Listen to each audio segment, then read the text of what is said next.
The Jurassic movies and its spin-off animated shows mainly focuses on dinosaurs like the T-Rex, the Velociraptor, and their other close relatives like the Pterosaurs, which are all either terrestrial or flying creatures. But over the many years of cloning dozens and dozens of different extinct species, InGen, Maserati and other companies have also created or cloned animals that dwell mainly in water, are also known as aquatic creatures. The Mosasaurus is one of them, but there are many more, and a few of them are seen only as hints or parts, but still enough to be confirmed that they are canon. Let's begin.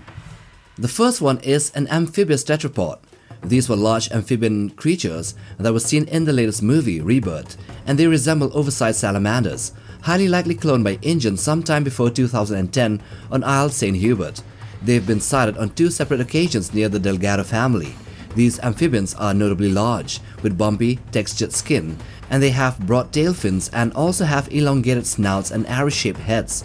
Given their morphology, we suspect that these creatures may be genetically recreated or modified descendants of the Ichthyostega, one of Earth's earliest known tetrapods. The second one is the hybrid eel. Little is known about this mysterious snake or eel-like creature spotted slithering through the swampy terrain in Rebirth. Its brief on-screen appearance leaves much to speculation, but one key detail sets it apart from typical snakes. It possessed dorsal and body fins, effectively ruling out the possibility of it being a titanoboa or any other known gigantic serpent species. Despite the limited footage, the creature's massive girth gives a rough size estimate to be over 20 feet. In a previous video, there was a viewer who commented that it was likely a Phlegethontia, which might be true. However, these extinct creatures were way smaller in real life than the ones seen in Rebirth. The third one is the giant lamprey. So, an undescribed species of prehistoric lamprey was reported amongst various de-extinct species in Jurassic World Dominion, and quite a few specimens of these were being roasted in the black market or night market in Malta. This de-extinct lamprey is the largest agnathon or jawless fish seen in the franchise, reaching lengths of around 5 feet or 1.5 meters in length. It is unknown what party or which corporation originally created this lamprey species. In fact, nothing much is known except for the dead specimens sold at a night market in Malta. The fourth species here is the Nothosaurus. These were seen in Camp Cretaceous: The Hidden Adventure, and they are semi-aquatic aggressive marine reptiles cloned by InGen. Unlike their real-life counterpart, the cloned version has blue skin with black stripes, with a grey-green underside and webbed or clawed limbs resembling those of a crocodile. It has long jaws with needle-like teeth, but a less flattened skull than the original species. In terms of behavior, it is highly territorial and predatory, capable of attacking both underwater and on land.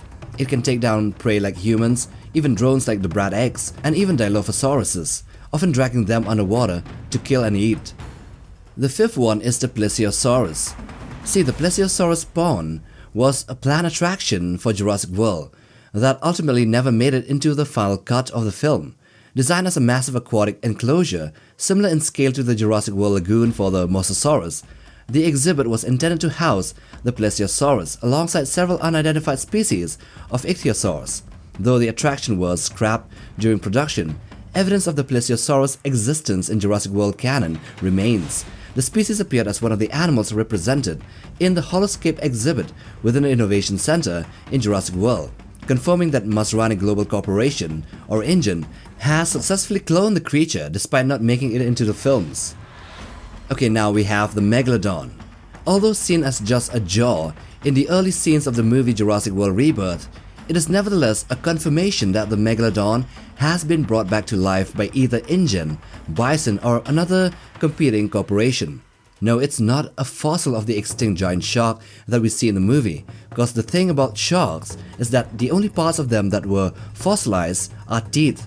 Why? Because their skeleton are made of cartilage, and this biomass degrades pretty rapidly in any condition.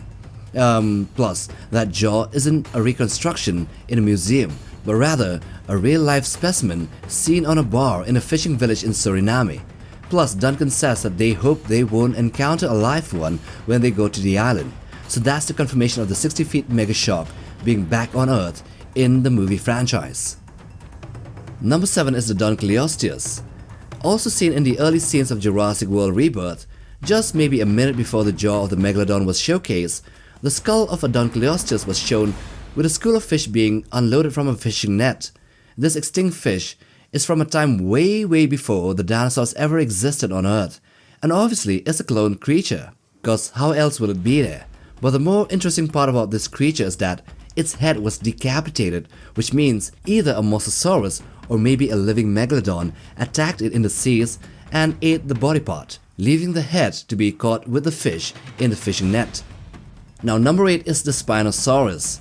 These ones here are from Rebirth, and they are different from the Asset 87 from Jurassic Park 3, in that they are more aquatic than terrestrial, with a quadrupedal stance, which means 4 legs in fancy terms, as opposed to the bipedal one from Jurassic Park 3.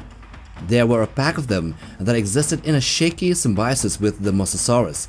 Although no official statement has been given, they would have probably been around 40 feet long, and with their depiction of them always being in the seas or the coastline, that makes them marine reptiles, and not just semi-aquatic creatures as was theorized by paleontologists in real life.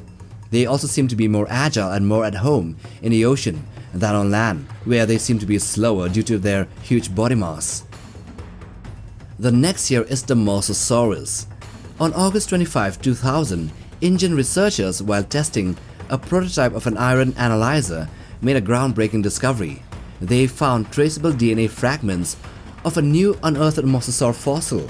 This pivotal find led to the successful recreation of the Mosasaurus maximus, which is that named species in the movies, and this was created by Indian, now operating under Maserati Global. The clone Mosasaurus displayed a few genetic deviations.